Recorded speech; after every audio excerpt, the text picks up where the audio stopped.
अस्सलाम वालेकुम जी, मेरा नाम डॉक्टर मोहम्मद सुफियान खाकवानी है और मैं गुलगश्त में डेंटल केयर भी आप अपनी क्लिनिक पे प्रैक्टिस करता हूँ।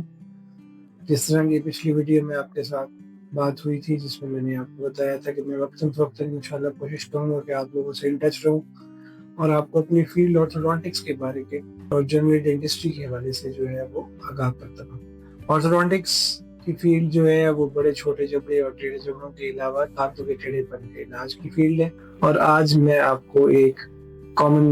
जो हमारे पास प्रेजेंट करते हैं केस उसके बारे से मैं आगाह करना चाहता हूँ। इस केस में हमारे पास जो है वो मरीज जो कंप्लेंट लेके आए वो ये थी कि उनके ऊपर वाले जबड़े के दांत आगे की तरफ है। ये बहुत कॉमन कंप्लेंट है जो हमारे ब्रेसेस की फील्ड में जो है वो पेशेंट्स लेके आते हैं और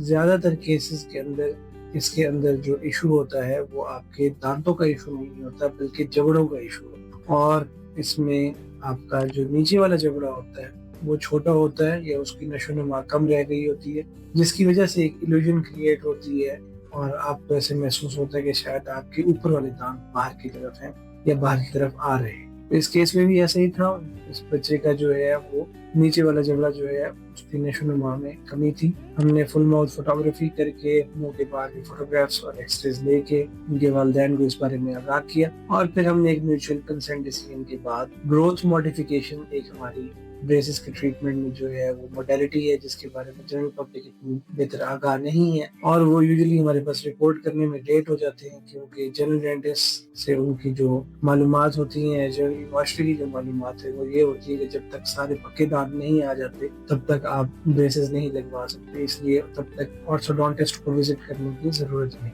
जो कि बहुत बड़ी मिस्टेक है। इसलिए कभी भी आपको महसूस हो कि आपके बच्चे के जबड़े या उसके दांत बहुत ज्यादा आगे पीछे हैं तो इस अमर को ज़हन में रखें कि चाहे आपके बच्चे के परमानेंट दांत सारे आ गए हैं या थोड़े से हैं, आप एक विजिट जरूर कर लें ताकि बाद में इस चीज का पछतावा न रहे कि आप अपने बच्चे के लिए एक ग्रोथ मॉडिफिकेशन की जो मॉडलिटी है उसको यूटिलाइज नहीं कर सकते। क्योंकि वंस बच्चे जब मैच्योर हो जाते हैं, बलूगत आ जाती है, तो उनकी जबड़ों की नशोनुमा जो है वो बंद हो जाती है और फिर हमारे पास ग्रोथ मॉडिफिकेशन की ऑप्शन बिल्कुल खत्म हो जाती है। ऐसे केसेस में हमें फिर सर्जरी जबड़े को कट करके आगे लाने के अलावा और कोई ऑप्शन नहीं बचता। इस केस में लकीली हमारे पास वक्त पे जो है वो वालिदैन ने रिपोर्ट कर दिया बच्चा अभी जो है खास तौर पे लड़के जो है वो उनकी ग्रोथ थोड़ी लेट चलती है, वो टाइमली हमारे पास रिपोर्ट हो गया और हमने ग्रोथ मॉडिफिकेशन की ट्रीटमेंट सेलेक्ट कर ली। और इसमें जो हमने अप्लायंस यूज की उसको हर्ब्स अप्लायंस कहते हैं। ये अप्लायंस जो है वो फिक्स होती है मुंह के अंदर,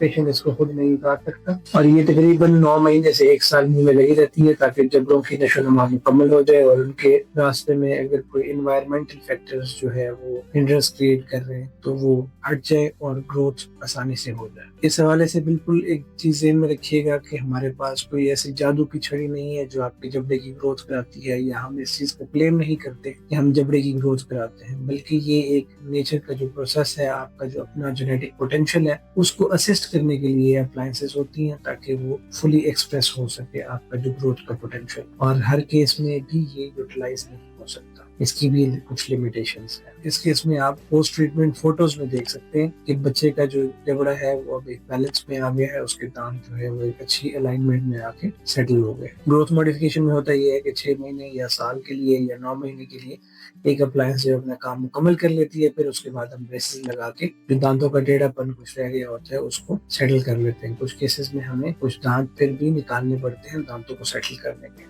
ये भी केस टू केस वेरी करता है। इस केस में एक और चीज जिसकी तरफ मैं आपको तवज्जो मबज़ूल कराना चाहूंगा वो ये है कि उनके सामने का दांत भी जो है वो टूटा हुआ था, उसको भी हमने एक बहुत खूबसूरत फिलिंग के थ्रू जो है वो हाइड किया। और इस फिलिंग को कॉम्पोजिट फिलिंग कहा जाता है। ये प्लास्टिक फिलिंग्स होती हैं, उनके अंदर जो है वो महारत ये होनी चाहिए कि आपकी दांत और फिलिंग के अंदर जोड़ नजर नहीं आना चाहिए। और जैसा कि आप इन फोटोज में जो है वो देख सकते हैं कि ट्रीटमेंट से पहले और ट्रीटमेंट के बाद आपके आंख, इंसानी आंख जो है वो उस चीज को अप्रिशिएट नहीं कर सकती कि कहाँ पे एक कलर डिफरेंस या दांत के अंदर कोई फिलिंग का जोड़ आ रहा है। इन फिलिंग्स के हवाले से मैं मजीद ये बताना चाहता हूँ कि ये फिलिंग्स अच्छी स्ट्रेंथ रखती हैं, लॉन्गर ड्यूरेबिलिटी होती है, लेकिन किसी भी आर्टिफिशियल चीज की तरह इन्हें मेंटेनेंस की जरूरत होती है। तो उसके लिए आपको हर 6 महीने या साल سال بعد اپنے ڈینٹسٹ کو دکھانا چاہیے کہ اس فلنگ میں کوئی ایشوز تو نہیں آ رہے، اور وہ آپ کے ڈینٹسٹ دیکھیں گے اگر اس میں کوئی ایشوز ہیں تو آپ کو آگاہ کریں گے۔ اس کے علاوہ کبھی کبھار ان فلنگز کا رنگ اگر مدھم پڑ جاتا ہے تو وہ آپ کے ڈینٹسٹ اس کو پالش کر کے ایک طرح سے آپ کی فلنگ ریفریش ہو جاتی ہے۔ انشاءاللہ آپ سے اگلی ویڈیو میں پھر ملاقات ہوگی۔ آج کے لیے اللہ حافظ۔